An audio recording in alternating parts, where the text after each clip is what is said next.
सभी दर्शकों को मेरा प्यार भरा नमस्कार।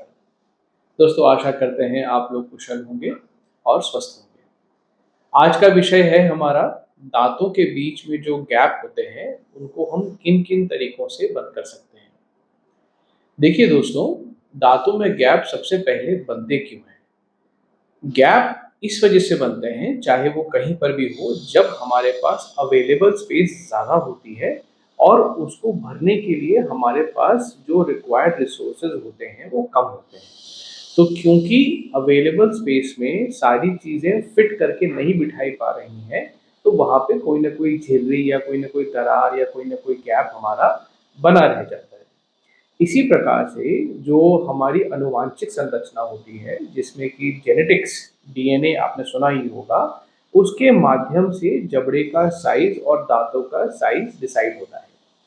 कई बार ऐसा हो सकता है कि जबड़े का साइज और दांत का साइज दोनों एक ही पेरेंट से आए, यानी माँ का ही जबड़ा माँ का ही दांत आए, या पिता के ही जबड़े पिता के ही दांत आए, या ऐसा भी हो सकता है कि जबड़े का साइज पिता का आ जाए और दांत का साइज माता का आ जाए, या जबड़े का साइज माँ का आ जाए और दांत का साइज पिता का आ जाए।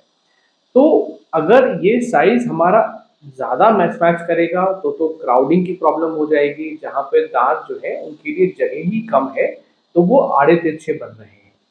और दूसरी स्थिति में जहाँ पे जबड़े का साइज हमारे पास ज़्यादा होता है, वहाँ पर हमारे पास दांत का साइज छोटा होने की वजह से गैप बन जाएगा। अब इस गैप से प्रॉब्लम क्या होती है? बहुत सारे लोग इसको एस्थेटिकली अपीलिंग नहीं मानते। वो ये कहते हैं मुस्कुराते वक्त गैप दिखाई देते हैं, या खाना खाते वक्त जो है बीच बीच में खाना फंस जाता है। इस प्रकार की कंप्लेंट आती है। लेकिन सबसे ज़रूरी चीज़ जो समझने के लिए ये है कि सभी दांत एक यूनिट में काम करें, ये हमारे लिए बहुत ही आवश्यक है।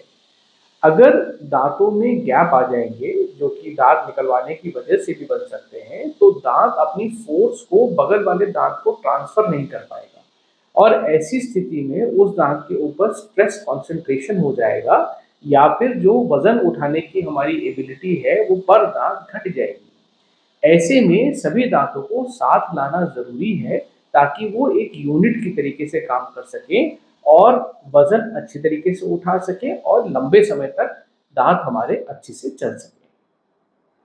अब इसके ऑप्शंस क्या-क्या होते हैं? देखिए, गैप को कवर करने के 2 तरीके हमारे पास आसानी से अवेलेबल हैं। एक तो ये कि हम पूरे दांतों को ही चलाएँ और सभी दांत आपस में एक-दूसरे के साथ टच करा दें। ये कैसे संभव होगा? ये ब्रेसेस के थ्रू हो सकता है, चाहे मेटल ब्रेसेस ले लीजिए, चाहे आप सिरेमिक ब्रेसेस ले लीजिए, चाहे आप अलाइनर्स का ऑप्शन कंसिडर कर लीजिए। इन सभी के माध्यम से धीरे-धीरे करके जो दांतों के गैप्स हैं, वो बॉडीली शिफ्ट करके आपस में टच कर जाते हैं और एक यूनिट के फॉर्म में वो काम करते हैं। मेरी समझ से ये सबसे अच्छा उपाय है, क्योंकि एक तो ये लॉन्ग लास्टिंग उपाय है, दूसरा हमने दांतों को आर्टिफिशियली टच नहीं करा है। नेचुरल स्ट्रक्चर के साथ हमने दांतों को मूवमेंट कराया है और बाइट हमारी वैसी की वैसी बैलेंस्ड है। तो बिना कोई ज़्यादा छेड़खानी करे हुए हमने दांतों को मूव करके जो उनके बीच की गैपिंग थी वो हमने कम कर दी। ये जनरलाइज्ड गैप्स की मैं बात कर रहा हूँ। अब आ जाते हैं इंडिविजुअल गैप्स के ऊपर, या मुंह के कुछ हिस्से में गैप्स हैं और कुछ हिस्से में गैप्स नहीं है। ऐसा कई कारणों से देखा जा सकता है। एक कंडीशन होती है जिसको बोलते हैं मिड लाइन डायस्टमा।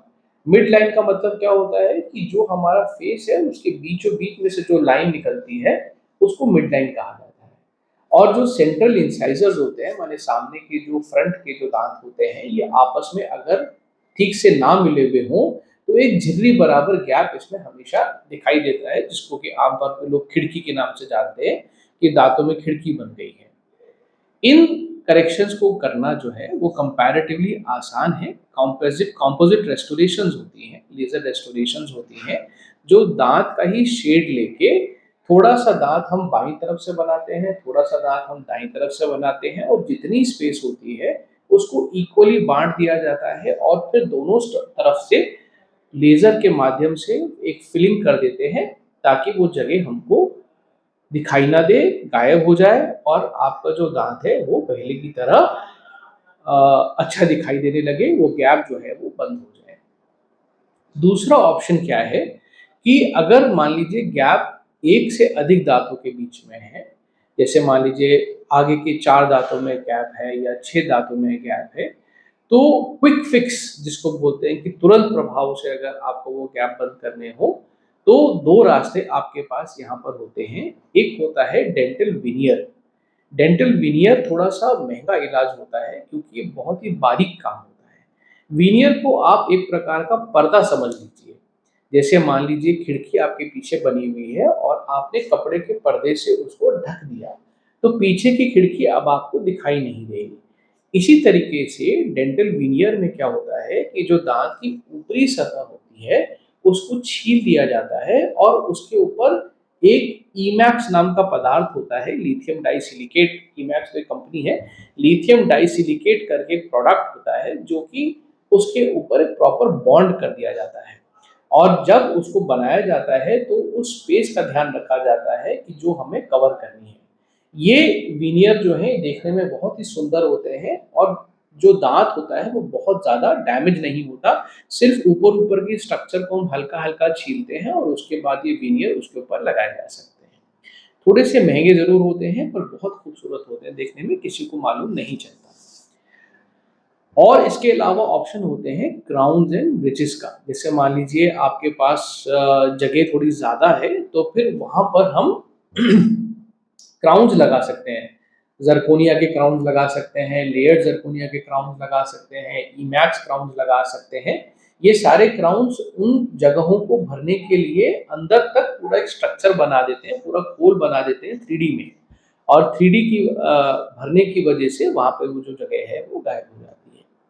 ये बेसिकली क्विक फिक्स सॉल्यूशन होते हैं, माने तुरंत प्रभाव से जो काम करने वाले होते हैं, वो वाले सॉल्यूशंस होते हैं। हालाँकि मैं बहुत पर्टिकुलरली इसको पसंद नहीं करता क्योंकि बाहर के निकले हुए दाँतों को एडजस्ट करने के लिए आप क्राउन को दबा देते हैं, तो उसमें कई बार रूट कैनाल्स भी करनी पड़ जाती हैं। इन्वेसिव थोड़ा-सा ज़्यादा होता है। तो पर्सनली मैं ऑर्थो करेक्शंस को ज़्यादा प्रेफ़र करता हूँ बिकॉज़ उसमें एनाटॉमिकल डैमेज नहीं होता और जो ट्रीटमेंट होते हैं, वो लॉन्ग लास्टिंग होते हैं। लॉन्ग लास्टिंग ये भी होते हैं लेकिन कैप्स हैं, रूट कैनाल्स हैं, आपने काम कई गुना बढ़ा लिया जिसको कि हम छोटे काम करके इसको निपटा सकते थे। तो विनियर जो है वो ईमैक्स के थ्रू भी कर सकते हैं, कंपोजिट के थ्रू भी कर सकते हैं, दोनों ऑप्शन कर सकते हैं। क्राउन्स का मैंने आपको बता ही दिया कि ज़रकोनिया, लिथियम डाइसिलिकेट का क्राउन या फिर लेयर्ड ज़रकोनिया यानी बॉन्डेड ज़रकोनिया जिसको बोलते हैं, पोर्सिलिन फ्यूज़ टू ज़रकोनिया, वो भी आप उसको लगा सकते हैं। पीएफएम जनरली मैं अवॉइड करता हूँ बिकॉज़ सामने के दाँतों में पीएफएम क्राउन्स अच्छे नहीं लगते, इसीलिए एस्थेटिक रेस्टोरेशंस की तरफ हमें जाना चाहिए। लास्ट में एक बात और भी देखना पड़ेगा कि अगर गैप इस वजह से बन रहे हैं कि आपको बोन लॉस हो रहा है, मान लीजिए आपको पायरिया लगा हुआ है, मसूड़ों की बीमारी चल रही है और हड्डी गिर रही है, तो उस कंडीशन में ऐसा कोई भी ट्रीटमेंट कामयाब नहीं होगा। उस कंडीशन में आपको अगर मोबिलिटी साथ में एसोसिएटेड हो गई है, क्योंकि पायरिया के केस में क्या होता है कि दाँत फैलने लगते हैं, तो शुरू-शुरू में तो दाँत ऐसे रहते हैं, लेकिन जैसे-जैसे इन्फेक्शन बढ़ेगा वैसे-वैसे करके गैप आ जाते हैं और लोगों को लगता है हमारे दाँतों में गैप आ गए हैं। बट ये गैप बेसिकली इस वजह से आ रहा है क्योंकि ऊपर का जो सपोर्टिंग स्ट्रक्चर है वो ऊपर की तरफ जाता जा रहा है, तो अब जड़ें खुलती जा रही हैं, इस वजह से भार नहीं ले पाने की वजह से दाँत बाहर की तरफ चलने लगे हैं और होंठ उठने लगेगा। तो ऐसी कंडीशन के लिए ये सारे ट्रीटमेंट्स जो हैं ये कामयाब नहीं है। इस कंडीशन में हमें पेरियो ट्रीटमेंट्स करने पड़ेंगे और समझना पड़ेगा कि प्रॉब्लम्स क्या हैं और उसके हिसाब से फिर हम ट्रीटमेंट प्लानिंग डिज़ाइन करेंगे। तो मैं आशा करता हूँ कि आज दाँतों के गैप को लेकर मैंने आपको थोड़ा-सा इन्फॉर्मेशन दिया होगा। अगर कोई पर्टिकुलर क्वेश्चन है तो कमेंट बॉक्स में लिखकर पूछ सकते हैं। मैं कोशिश करूँगा कि मैं आपका जवाब दे सकूँ और चैनल पर अगर आपने पहली बार हमारा वीडियो देखा है, नए हैं तो ज़रूर चैनल को हमारे साथ सब्सक्राइब करिए। हम कोशिश करेंगे कि हम दाँतों को लेकर आपको नई-नई जानकारी ज़रूर नियमित रूप से देते रहें। अपना ध्यान रखिए, मिलेंगे जल्द एक